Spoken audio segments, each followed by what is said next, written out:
America అన్న Donald Trump పేరు వినిపించిన రష్యా అధ్యక్షుడు పుతిన్కు అస్సలు ఇష్టం ఉండదని చెబుతూ ఉంటారు. అలాంటిది ఇటీవలే ట్రంప్తో పుతిన్ భేటీ కావడం చర్చనీయాంశంగా మారింది. మీటింగ్ సక్సెస్ అయిందా లేదా అన్నది పక్కన పెడితే పుతిన్ అంత ఈజీగా ట్రంప్తో మీటింగ్కి ఎలా ఒప్పుకున్నాడని జనాలు ఇప్పుడు చెవులు కొరుక్కుంటున్నారు. కొందరైతే అసలు ఆ సమావేశంలో పాల్గొన్నది నిజంగా పుతినేనా అంటూ కూడా అనుమానాలు వ్యక్తం చేస్తున్నారు. మరికొందరైతే ఆయన బాడీ డబుల్ ఉపయోగించాడని కూడా మాట్లాడుకుంటున్నారు. అదే పాయింట్ ఇప్పుడు ఇంట్రెస్టింగ్గా మారింది.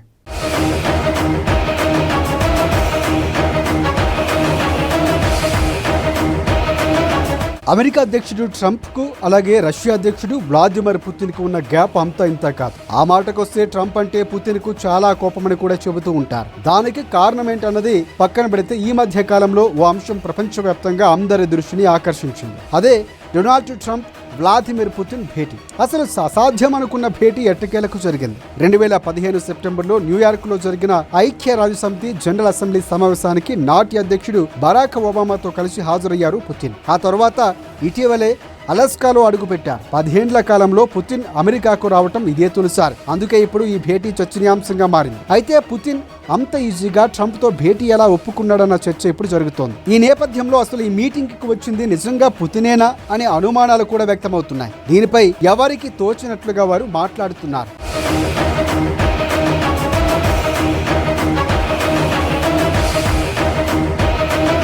కొన్ని ముఖ్యమైన కార్యక్రమాలు సమావేశాలకు పుతిన్ తన బాడీ డబుల్ను పంపుతారనే ప్రచారం ఎప్పటి నుంచో ఉంది. అంటే తాను కాకుండా తనలా ఉన్న మరొక వ్యక్తిని అక్కడికి పుతిన్ పంపుతాడన్నమాట.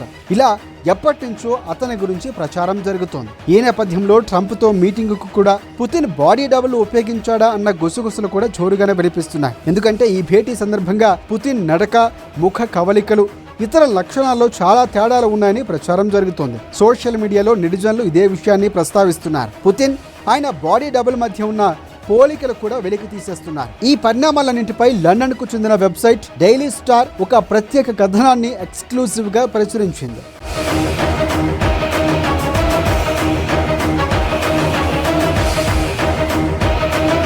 ట్రంప్తో భేటీ సందర్భంగా పుతిన్ చెంపలు నునుపుగా కనిపించాయట. నిజానికి పుతిన్ ముఖం అంత నునుపుగా ఉండదని చెబుతున్నారు. అతడి కుడి చేయి కదలట్లేదని కొందరు యూజర్లు ప్రస్తావించారు. మీటింగ్కు జోవియల్ పుతిన్ వచ్చాడని, కావాలంటే హెయిర్ స్టైల్, చెంపలు, చిరునవ్వు, హావభావాలు జాగ్రత్తగా పరిశీలించాలని ఒక యూజర్ చెప్పుకొచ్చారు. చెక్కిళ్లు చాలా లావుగా ఉన్నాయి, పుతిన్ కంటే ఎక్కువ చలాకీగా ఉండటానికి ప్రయత్నిస్తున్నట్లు కూడా కనిపిస్తుందని మరొక నెటిజన్ చెప్పుకొచ్చారు.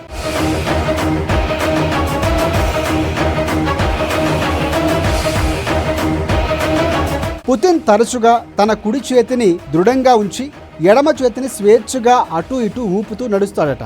దీనికి గల కారణం పార్కిన్సన్ లేదా స్ట్రోక్ వంటివి కారణమై ఉండవచ్చని కూడా గతంలో న్యూరాలజీ ప్రొఫెసర్ బాస్టియన్ వెల్లడించారు. ఇప్పుడు దీన్ని ప్రస్తావిస్తూ బాడీ డబుల్ వాదనలకు కారణాలు చూపుతున్నారు.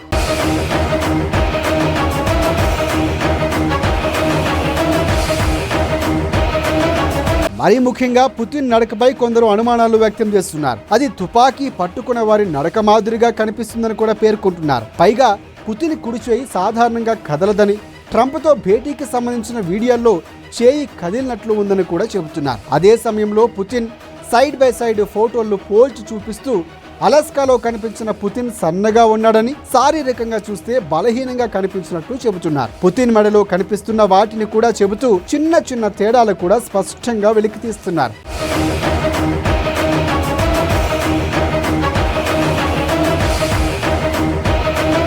గతంలోనూ పుతిన్ బాడీ డబుల్ ఉపయోగించారనే ఆరోపణలు వెలువెత్తాయి. మరీ ముఖ్యంగా కోవిడ్-19 సమయంలో పుతిన్ ఆరోగ్యం క్షీణించిందని పుకార్లు షికారు చేశాయి. ఆ సమయంలోనూ బయటికి కనిపించింది పుతిన్ కాదని ఊహాగానాలు కూడా వచ్చాయి. అది అబద్ధపు ప్రచారమని అప్పట్లో రష్యా ప్రభుత్వం ఆ ఆరోపణలు కొట్టిపారేసింది. అయితే తాజాగా ట్రంప్తో భేటీలో పుతిన్ బాడీ డబుల్ ఉపయోగించారన్న అనుమానాలపై రష్యా ప్రభుత్వం నుంచి ఇంకా ఎలాంటి ప్రకటన రాలేదు. అందుకే ఈ బాడీ డబుల్ పై ఎక్కువ చర్చ జరుగుతోంది. మరి ఈ చర్చకు రష్యా ప్రభుత్వం తెరదించుతుందా, స్పష్టమైన ప్రకటన చేస్తుందా లేదా అన్నది చూడాలి.